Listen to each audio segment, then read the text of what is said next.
లోక్సభలో మాటల యుద్ధం తారాస్థాయికి చేరింది.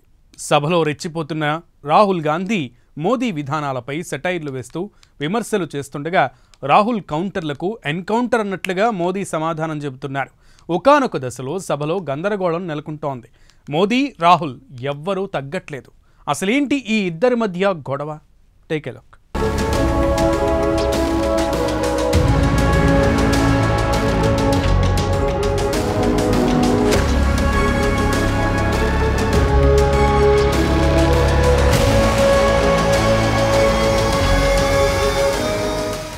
ఈసారి లోక్సభ ఎన్నికలలో ఎన్డీఏ కూటమికి ఆశించిన స్థాయిలో ఎంపీ సీట్లు రాకపోవడంతో బీజేపీ అధిష్టానం చాలా ఆందోళన చెందింది.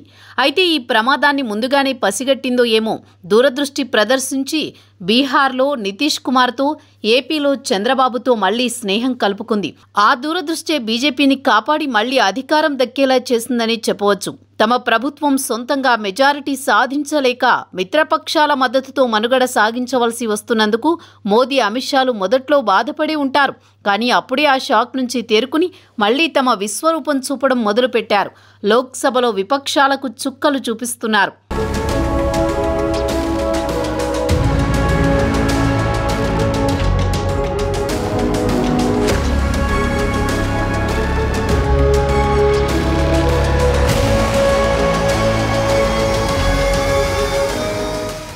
తెలుగు రాష్ట్రాల్లో అన్ని పార్టీలు కులాల ప్రాతిపదికన రాజకీయాలు చేస్తుంటే దేశంలో జాతీయ పార్టీలు మతాల మంటల్లో చలికాచుకుంటూ ఎదిగే ప్రయత్నం చేస్తున్నాయి.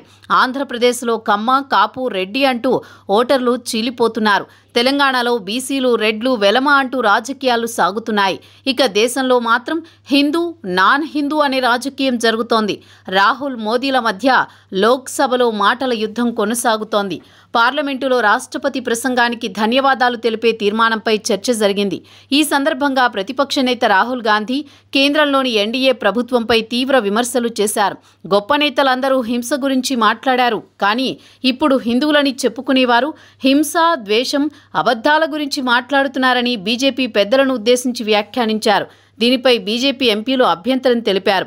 హింసను ధర్మంతో కలిపి మాట్లాడడం సరికాదని, దీనికి రాహుల్ హిందూ సమాజానికి క్షమాపణలు చెప్పాలని డిమాండ్ చేశారు. మోదీ గతంలో తనను దేవుడు పంపాడు అని చేసిన వ్యాఖ్యలపై కూడా రాహుల్ ఎద్దేవా చేశారు. మనమంతా మనుషులమని, మనకు పుట్టుక, మరణం ఉంటాయని, మనం బయోలాజికల్ అని అన్నారు రాహుల్. మోదీ మాత్రం నాన్ బయోలాజికల్ అని ఎద్దేవా చేశారు. ఆ పరమాత్మ మోదీ ఆత్మతో నేరుగా మాట్లాడుతుందని కూడా కౌంటర్ ఇచ్చారు. ఈ విషయం మోదీనే పలుమార్లు చెప్పారని గుర్తు చేశారు. తన ప్రసంగం మధ్యలో రాహుల్ గాంధీ కొన్ని మతపరమైన ఫోటోలను కూడా పార్లమెంటులో ప్రదర్శించడం సంచలనంగా మారింది. దీనిపై బీజేపీ సభ్యులు తీవ్ర విమర్శలు చేయగా కాంగ్రెస్ కౌంటర్లిచ్చింది. హిందూ సమాజం అంటే కేవలం బీజేపీ, ఆర్ఎస్ఎస్ కాదని అన్నారు రాహుల్. అటు ప్రియాంక గాంధీ కూడా రాహుల్ వ్యాఖ్యలపై వివరణ ఇచ్చారు. రాహుల్ అన్నది హిందువుల్ని కాదని బీజేపీపై ఆయన విమర్శలు చేశారని చెప్పారు ప్రియాంక. స్పీకర్ సార్, मैं रिस्पेक्ट कर रहा हूं. ये प्रधानमंत्री के शब्द हैं, मेरे शब्द नहीं हैं. ये प्रधानमंत्री जी ने कहा है, पब्लिक में मीडिया को कहा है कि मैं बायोलॉजिकल नहीं हूं, मेरा डायरेक्ट कनेक्शन भगवान के साथ है. मैं नहीं बोल रहा हूं, प्रधानमंत्री मोदी जी ने बोला है. तो पता नहीं उस टाइम 8 बजे भगवान का मैसेज आया होगा हिंदुस्तान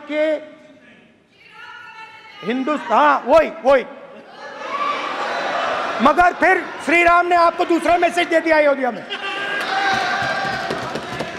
भगवान का मैसेज आया होगा,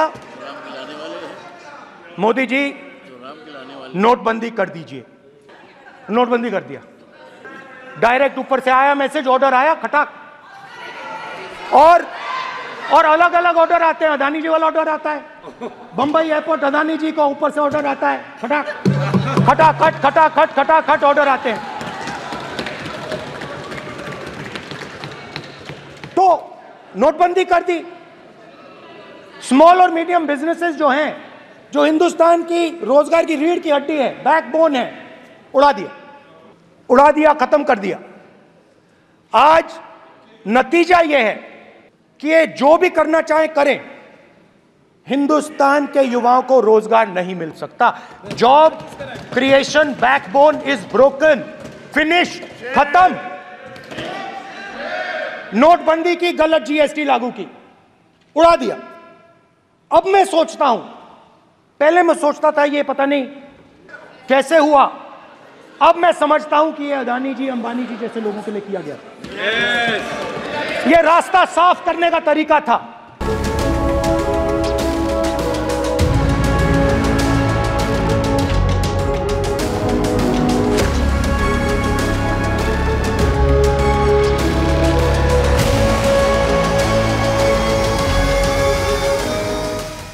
లోక్సభలో విపక్షాలకు లెఫ్ట్ రైట్ ఇచ్చేశారు ప్రధాని. రాహుల్ టార్గెట్గా ప్రధాని అదిరిపోయే పంచులు వేశారు. రాహుల్ గాంధీ కామెంట్స్కు స్ట్రాంగ్ కౌంటర్ ఇచ్చారు. తనదైన శైలిలో వ్యంగ్యాస్త్రాలు సంధించారు. రాహుల్ బాలుడు అంటూ పదే పదే ప్రస్తావించారు. రాజకీయాల్లో పరిపక్వత లేదని ఆరోపణలు చేశారు. సభలో కన్ను కొడతారు, ఆలింగనం చేసుకుంటారని విమర్శించారు. సింపతి కోసం రాహుల్ చిన్నపిల్లాడిలా డ్రామాలు ఆడారని అన్నారు. రాహుల్ గాంధీ పిల్లాడి మనస్తత్వం సభలో బయటపడిందన్నారు. అలాగే రాహుల్పై ఉన్న అనేక కేసులను ప్రస్తావించారు మోదీ. ఓబీసీలను అవమానపరిచినందుకే శిక్షను ఎదుర్కొంటున్నారన్నారు. కాంగ్రెస్ 3 పర్యాయాలు ఎన్నికల్లో 100 సీట్లను క్రాస్ చేయలేకపోయిందన్నారు మోదీ. దాదాపు 13 రాష్ట్రాల్లో హస్తం పార్టీ ఖాతా తెరవలేదని విమర్శించారు. ఓబీసీ వర్గాల్ని కాంగ్రెస్ దొంగలుగా చిత్రీకరిస్తోందని ఆరోపించారు. రాజ్యాంగం రిజర్వేషన్లపై విమర్శలు చేయడం సరికాదన్నారు. మొన్నటి ఎన్నికల్లో ఓడిపోవడంతో విపక్ష నేతలు ఈవీఎంలపైన విమర్శలు చేశారన్నారు. కాంగ్రెస్ది అభయహస్తం కాదని అరాచక హస్తమని విమర్శించారు. ఎల్ఐసి, బ్యాంకులు, అగ్నివీర్ వంటి వాటిపై అబద్ధాలు చెప్పారన్నారు. నార్త్లోనే కాదు సౌత్లో బీజేపీ బలం పెరిగిందన్నారు. కేరళలో బీజేపీ ఖాతా తెరిచిందని, తమిళనాడులో ఓట్ షేర్ పెరిగిందన్నారు ప్రధాని. రాబోయే 3 రాష్ట్రాల్లో జరిగే అసెంబ్లీ ఎన్నికల్లోనూ బీజేపీ గ్రాండ్ విక్టరీ సాధిస్తుందని ధీమా వ్యక్తం చేశారు. आदरणीय सभापति जी, 10 वर्षों में हमने कांग्रेस सरकार की तुलना में धान और गेहूं किसानों तक 2.5 गुना अधिक पैसा पहुंचाया और हम आने वाले 5 साल सिर्फ इसी का इंक्रीमेंटल वृद्धि करके रुकना नहीं चाहते। हम नए नए क्षेत्रों को, उन कठिनाइयों का अध्ययन करके उसकी मुक्ति के लिए प्रयास कर रहे हैं। और इसलिए आदरणीय सभापति जी, अन्न भंडारण का विश्व का सबसे बड़ा अभियान हमने हाथ लिया है और लाखों की तादाद में विकेंद्रित व्यवस्था के तहत अन्न भंडारणों की रचना करने की दिशा में काम चल पड़ा है। फल और सब्जी एक ऐसा क्षेत्र है, हम चाहते हैं किसान उस तरफ मुड़े और उसके भंडारण के लिए भी एक व्यापक इंफ्रास्ट्रक्चर की दिशा में हम काम कर रहे हैं।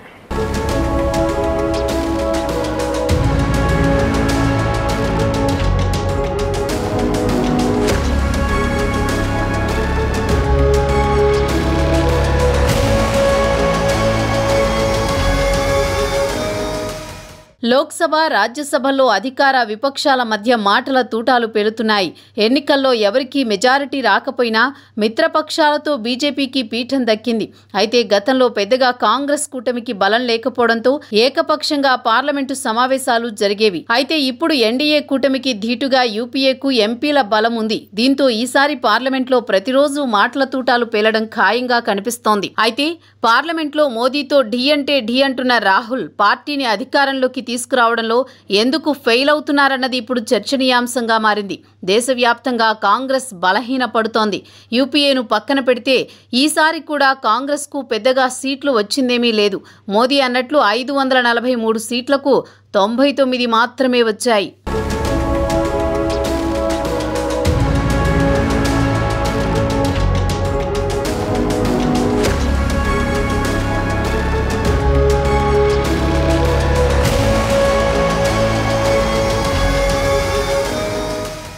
ఒకప్పుడు దేశాన్ని ఏకఛత్రాధిపత్యంతో ఏలిన పార్టీ కాంగ్రెస్.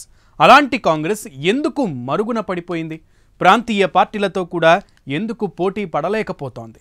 కొన్ని రాష్ట్రాల్లో ఖాతా కూడా తెరిచే పరిస్థితి లేకపోతే ఇంకొన్ని రాష్ట్రాల్లో అసలు నోటాను కూడా దాటడం లేదు. సమీప భవిష్యత్తులో అయినా హస్తం పార్టీకి మంచి రోజులు వచ్చే అవకాశం ఉందా? Take a look.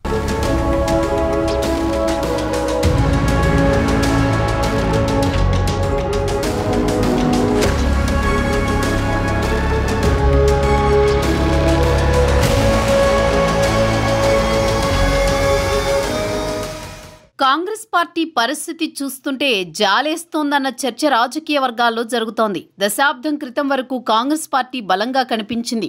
ఆ పార్టీ అధినేత సోనియా గాంధీ ప్రపంచంలో శక్తివంతమైన నాయకురాలిగా గుర్తింపు పొందారు. గతమెంతో ఘనమన్నట్టు సాగిన కాంగ్రెస్ పార్టీ ప్రస్తుత దుస్థితికి కారణమేంటి? కేంద్రంలో, రాష్ట్రాలలో అధికారంలో ఉన్నప్పుడు చేసిన తప్పిదాలా, లేక పార్టీని జలగల్లా పట్టి పీల్చి పిప్పి చేసిన నాయకులు కారణమా? కర్ణుడి చావుకి ఎన్నో కారణాలు అన్నట్టుగా కాంగ్రెస్ పరిస్థితి మారింది. కాంగ్రెస్ అధిష్టానం అంటే ఒకప్పుడు ఎంతటి నాయకుడైనా వణికిపోయేవారు.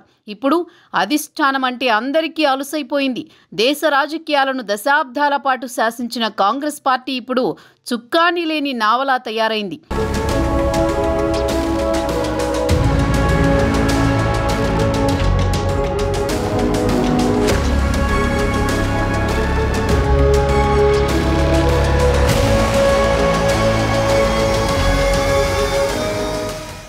ఇందిరాగాంధీ, రాజీవ్ గాంధీ హత్య అనంతరం కాంగ్రెస్ పార్టీ బలహీనపడిపోవడం మొదలైంది. సోనియా గాంధీ నేతృత్వంలో యూపీఏ ప్రభుత్వం కొనసాగినంత కాలం కాంగ్రెస్ పార్టీ బలంగా కనిపించినప్పటికీ ఆ పార్టీ పునాదులు బలహీనపడడం మొదలైంది. దేశానికి స్వాతంత్ర్యం సాధనలో కీలక పాత్ర పోషించిన కాంగ్రెస్ పార్టీ ఆ తర్వాత యువతతో సంబంధాలు కోల్పోతూ వచ్చింది. అధికారంలో ఉన్నప్పుడు కాంగ్రెస్ పార్టీ ఎన్నో సంస్కరణలు తీసుకువచ్చింది. ఇందిరాగాంధీ అధికారంలో ఉన్నప్పుడు రాజభరణాలు రద్దు చేయడంతో పాటు ప్రైవేటు బ్యాంకులను జాతీయం చేశారు. భూ సంస్కరణల చట్టాన్ని తీసుకువచ్చారు. రాజీవ్ గాంధీ హయాంలో టెక్నాలజీకి పెద్దపీట వేశారు. సమాచార హక్కు చట్టం, ఆహార భద్రతా చట్టం, విద్యా హక్కు చట్టాలను తీసుకువచ్చింది కాంగ్రెస్ పార్టీనే. అయితే 2004 నుంచి 2014 మధ్య కాంగ్రెస్ అనేక అవినీతి ఆరోపణల్ని ఎదుర్కొంది. అనేక కుంభకోణాలను బీజేపీ బాగా హైలైట్ చేయడం, మోదీని ప్రమోట్ చేయడంతో వరుసగా 3 పర్యాయాలు కాంగ్రెస్ అధికారంలోకి రాలేకపోయింది.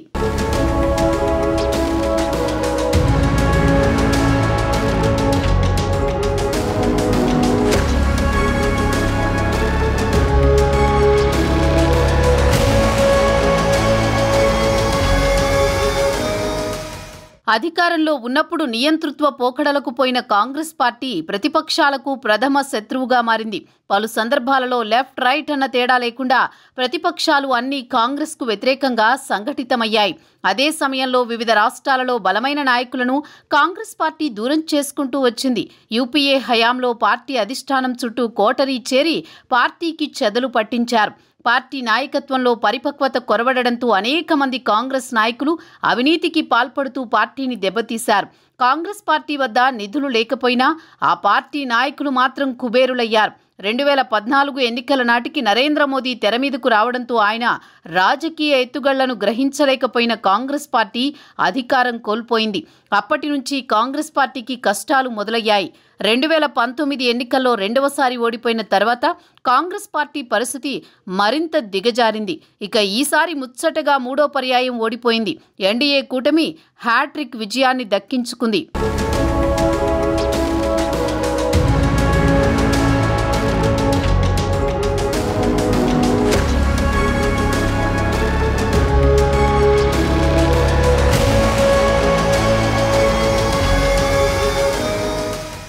రాహుల్ గాంధీ జోడో యాత్ర చేసినా ప్రజలు కనికరించలేదు. కేవలం 99 సీట్లు మాత్రమే దక్కాయి. ఈ ఎన్నికల ముందు దేశవ్యాప్తంగా రాహుల్ యాత్ర చేశారు. ప్రజలను కలుసుకున్నారు. కాంగ్రెస్కు ఓటు వేయాలని కోరారు. మోదీపై, బీజేపీపై విమర్శలు చేశారు. అయితే ప్రజలు మాత్రం రాహుల్ మాటను విశ్వసించలేదు. అయితే 3 సార్లు కాంగ్రెస్ ఓటమి పాలవడంతో ఇక ఆ పార్టీ ఫ్యూచర్ ఏంటి అన్నది తేలాల్సి ఉంది. ఇప్పటికే ఆ పార్టీ నుంచి చాలా మంది నేతలు ఇతర పార్టీల్లోకి జంప్ అవుతున్న పరిస్థితి. ఇప్పుడు 3వ ఓడడంతో ఇంకా హస్తం పార్టీకి భవిష్యత్తు లేదని కాంగ్రెస్ నేతల్లోనే టాక్ వినిపిస్తోంది. దీంతో ఉన్న కొద్దిమంది నేతలు కూడా ఎవరి దారి వారు చూసుకునేందుకు సిద్ధంగా ఉన్నారన్న టాక్ వినిపిస్తోంది. అదే జరిగితే ఇక ఇప్పట్లో కాంగ్రెస్ కోలుకునే పరిస్థితి లేదని రాజకీయ పరిశీలకులు అభిప్రాయపడుతున్నారు. అయితే ఇక్కడ యూపీఏ కూటమి పార్టీలు అన్నీ కలిపితేనే బలంగా కనిపిస్తున్న పరిస్థితి. కాంగ్రెస్కు వచ్చింది 99 సీట్లే.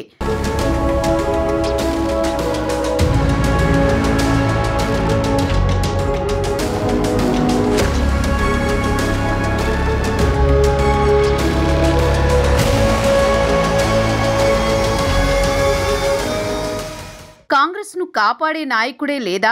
కుటుంబ పార్టీ ముద్ర ఎలాగూ ఉంది కాబట్టి కాంగ్రెస్కు సొంతంగా మెజారిటీ వస్తే ఆ పార్టీలో ప్రధాని అభ్యర్థి రాహులే అని భావించొచ్చు.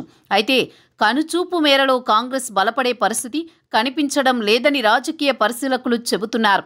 100 ఏళ్లకు పైగా చరిత్ర, ఎంతోమంది రాజకీయ ఉద్దండులు ఉన్న పార్టీ, ఒకప్పుడు దేశాన్ని ఏలిన పార్టీ, ఎంతో చరిత్ర కలిగిన కాంగ్రెస్ ప్రస్తుత పరిస్థితి నుంచి ఎప్పటి బయటపడుతుందో చెప్పలేం. కర్ణుడి చావుకి 100 కారణాలన్నట్టు ప్రస్తుతం కాంగ్రెస్ దుస్థితికి కారణాలు అంతకంటే ఎక్కువే అని చెప్పుకోవచ్చు.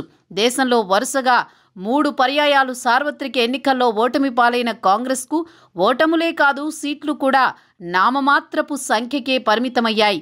2014లో దేశంలో అధికారం కోల్పోయిన నాటి నుండి ఈ 10 ఏళ్లలో కాంగ్రెస్ దుస్థితి పతనావస్థకు చేరినట్లే కనిపిస్తోంది.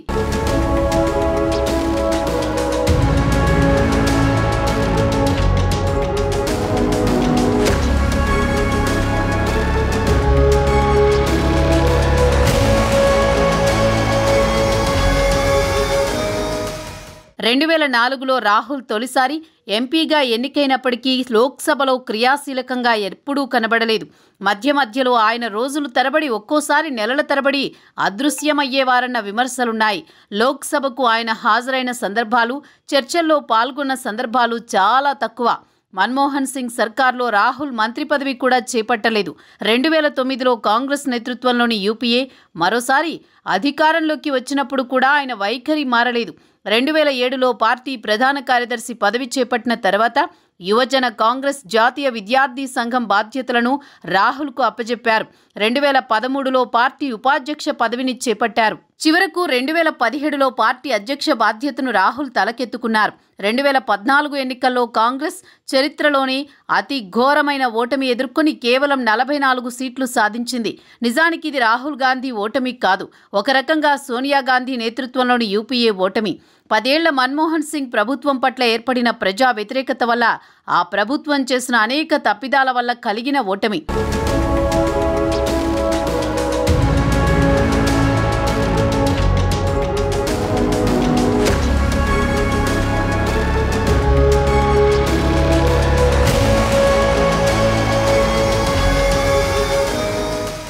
కానీ 2019లో కాంగ్రెస్ ఎదుర్కొన్న ఓటమి ఖచ్చితంగా రాహుల్ గాంధీ ఓటమే. రాహుల్ గాంధీ కాంగ్రెస్ నాయకుడైతే అయ్యారు, కానీ తనని తాను నరేంద్ర మోదీకి పోటీగా బలమైన నాయకుడిగా మాత్రం మార్చుకోలేకపోయారు. మోదీ, అమిత్ షాల నేతృత్వంలో బీజేపీ వ్యూహాత్మకంగా అనేక రాష్ట్రాల్లో ఎదుగుతుంటే కాంగ్రెస్ మాత్రం తాను బలంగా ఉన్న రాష్ట్రాల్లో కూడా బలహీనంగా మారిపోయింది. ఇక 2024 ఎన్నికల్లో ఓటమి రాహుల్కు షాక్ అనే చెప్పొచ్చు. జోడో యాత్రతో దేశవ్యాప్తంగా ప్రజల్లో తిరిగారు. తన వంతుగా పార్టీ కోసం కష్టపడ్డారు. అయినా కాంగ్రెస్ ఆశించిన సీట్లు దక్కించుకోలేకపోయింది. బీజేపీ వ్యతిరేక పార్టీలతో ఇండియా కూటమి కట్టారు. ఆ కూటమి కూడా మ్యాజిక్ ఫిగర్ సాధించలేకపోయింది. వరుసగా 2 సార్లు పాలించిన మోదీ సర్కారుపై ప్రజా వ్యతిరేకత ఉంటుందని, ఈసారి వచ్చేది ఇండియా కూటమి అని కలలుగన్నారు. అయితే ప్రజలు మాత్రం కాంగ్రెస్ కలలను కలలుగానే మిగిల్చారు.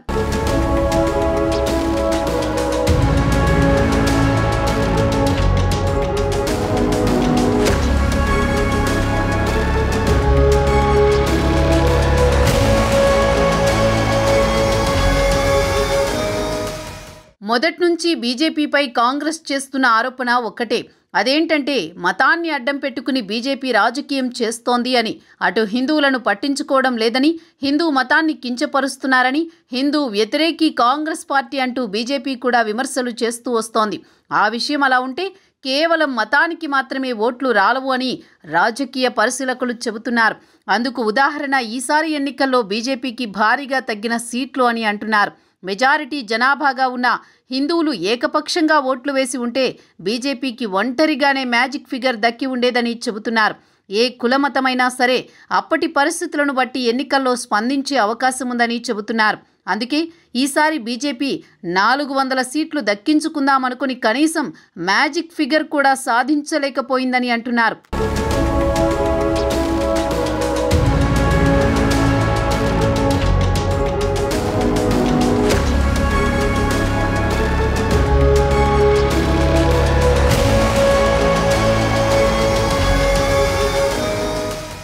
అయితే కాంగ్రెస్ పార్టీ వరుసగా 3 ఎన్నికల్లోనూ 100 సీట్లు సాధించుకోలేకపోవడం, రాహుల్ గాంధీ దేశమంతా పాదయాత్ర చేసినా సరే కాంగ్రెస్ను ప్రజలు ఆదరించకపోవడం చూస్తుంటే ఇక సమీప భవిష్యత్తులో ఆ పార్టీకి ఫ్యూచర్ లేదా అన్న సందేహాలు సొంత పార్టీలోనే వ్యక్తమవుతున్నాయి. కాంగ్రెస్ పార్టీ జాతీయ అధ్యక్షుడిగా మల్లికార్జున్ ఖర్గే ఉన్నప్పటికీ ఒకవేళ ఇండియా కూటమి అధికారంలోకి వస్తే కుటుంబ పార్టీ అయిన కాంగ్రెస్ రాహుల్ గాంధీనే ప్రధాని పీఠంపై కూర్చోబెడుతుందని, రాహుల్ సమర్థవంతంగా పాలించే లక్షణాలు లేనివాడని, అందుకే ప్రజలు ఈసారి కూడా కాంగ్రెస్కు షాక్ ఇచ్చారని కొందరు రాజకీయ పరిశీలకులు చెబుతున్నారు.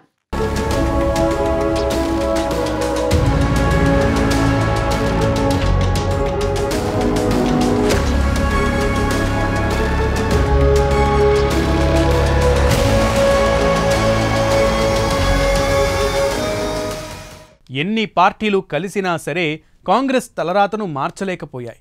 మోదీ ప్రభంజనం ఈసారి పనిచేయకపోయినా, సొంతంగా బీజేపీకి మ్యాజిక్ ఫిగర్ రాకపోయినా కాంగ్రెస్ను మాత్రం ప్రజలు ఆదరించలేదు. వరుసగా 3 పర్యాయాలు కనీసం 100 మార్కు అందుకోలేకపోయింది హస్తం పార్టీ.